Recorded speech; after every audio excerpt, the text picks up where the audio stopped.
Hai, salam mesra, salam muhibah, salam KMK hebat, salam katakan pada KMK. Selamat bertemu kembali bersama saya, Cikgu Connie Lorenko, dalam subjek Kesusastraan Melayu Komunikatif STPM.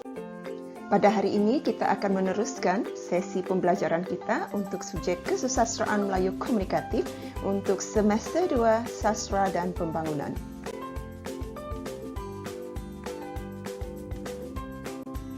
Tajuk pembelajaran kita pada hari ini ialah bahagian A, Pembangunan Insan, di bawah subtajuk 1.1 Keagamaan berdasarkan novel Saudagar Besar dari Kuala Lumpur. Seperti biasa, sebelum kita mengupas isi pembelajaran kita pada hari ini, mari kita teliti terlebih dahulu isi kandung pembelajaran kita.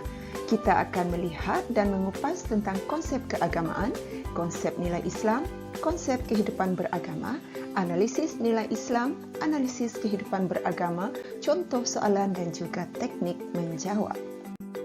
Yang pertama, kita lihat terlebih dahulu konsep keagamaan. Dari segi konsepnya, keagamaan merujuk kepada perihal agama sama ada yang berbentuk niat, lafaz, perbuatan, dan lain-lain. Keagamaan terdiri daripada nilai Islam dan kehidupan beragama. Nilai Islam merujuk kepada sifat ketinggian agama Islam yang disampaikan oleh Nabi Muhammad, manakala kehidupan beragama pula merujuk kepada perihal hidup yang mematuhi ajaran agama, taat agama, dan beribadat.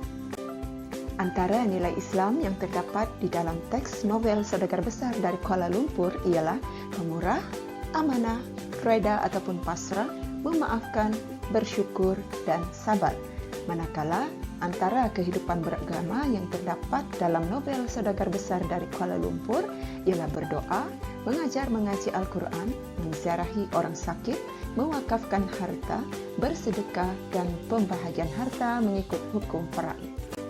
Untuk meneliti kupasan analisis nilai Islam seperti yang terdapat di dalam novel Saudagar Besar dari Kuala Lumpur, jom kita teliti kupasan ini.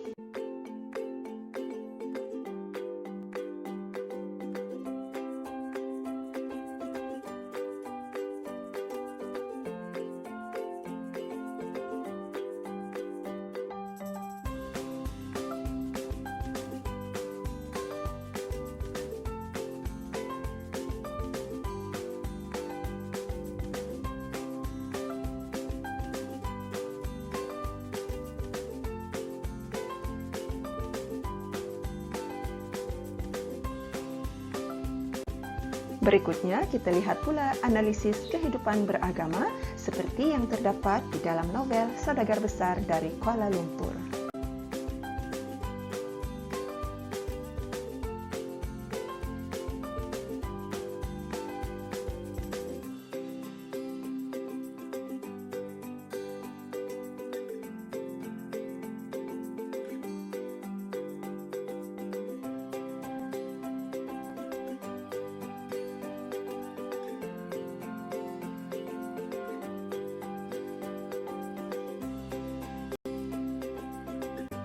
Setelah kita meneliti kupasan aspek keagamaan, iaitu nilai Islam dan kehidupan beragama seperti yang terdapat di dalam novel Saudagar Besar dari Kuala Lumpur, sekarang mari kita lihat contoh soalan bagi tajuk ini. Aspek keagamaan membentuk insan berakhlak mulia. Bincangkan pernyataan tersebut berdasarkan novel Saudagar Besar dari Kuala Lumpur 25 markah. Sekarang mari kita lihat teknik menjawab bagi soalan sebentar tadi. Oleh sebab soalan itu tadi berbentuk soalan tunggal, maka format jawapan bagi soalan berbentuk tunggal haruslah terdiri daripada 3 bahagian, iaitu pengenalan 3 markah, isi 20 markah, dan penutup 2 markah. Pada bahagian pengenalan yang memperuntukkan 3 markah, calon boleh membina 3 ayat, iaitu ayat pertama tentang definisi keagamaan, ayat kedua nyatakan bahawa aspek keagamaan terdiri daripada nilai Islam dan kehidupan beragama, dan ayat ketiga kemukakan senarai isi. Manakala pada bahagian isi yang memperuntukkan sejumlah 20 markah, calon seharusnya mengemukakan 5 isi, dan oleh sebab soalan ini menanyakan tentang aspek keagamaan, maka calon mesti mengemukakan isi tentang nilai Islam dan kehidupan beragama dengan kombinasi isi 3:2 atau 2:3. Bermakna calon perlu mengemukakan 3 isi tentang nilai Islam, dan 2 isi tentang kehidupan beragama, atau 2 isi tentang nilai Islam dan 3 isi tentang kehidupan beragama. Seterusnya, pada bagian penutup yang memperuntukkan 2 markah, calon hendaklah membina 2 ayat. Ayat pertama tentang rumusan isi dan ayat kedua tentang cadangan dan harapan yang dikaitkan dengan aspek pembangunan insan. Sekiranya calon tidak mengaitkan ayat kesimpulan ini dengan pembangunan insan, maka pelajar ataupun calon akan kehilangan 1 markah. Untuk membolehkan pelajar memaham teknik menjawab soalan ini dengan lebih lanjut dan lebih jelas, jom kita teliti kupasan berikutnya.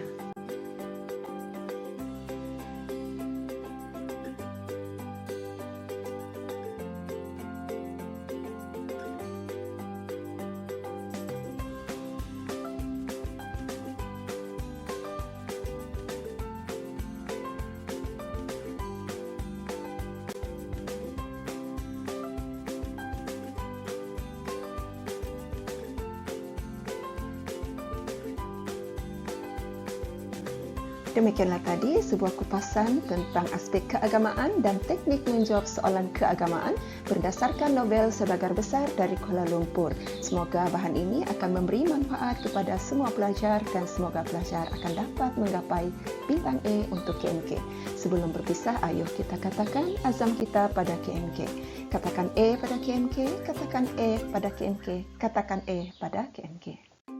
Dengan ini, setakat ini sahaja dulu pertemuan kita untuk kali ini. Semoga kita akan bertemu lagi di lain ruang dan waktu. Sekian, terima kasih. Bye-bye.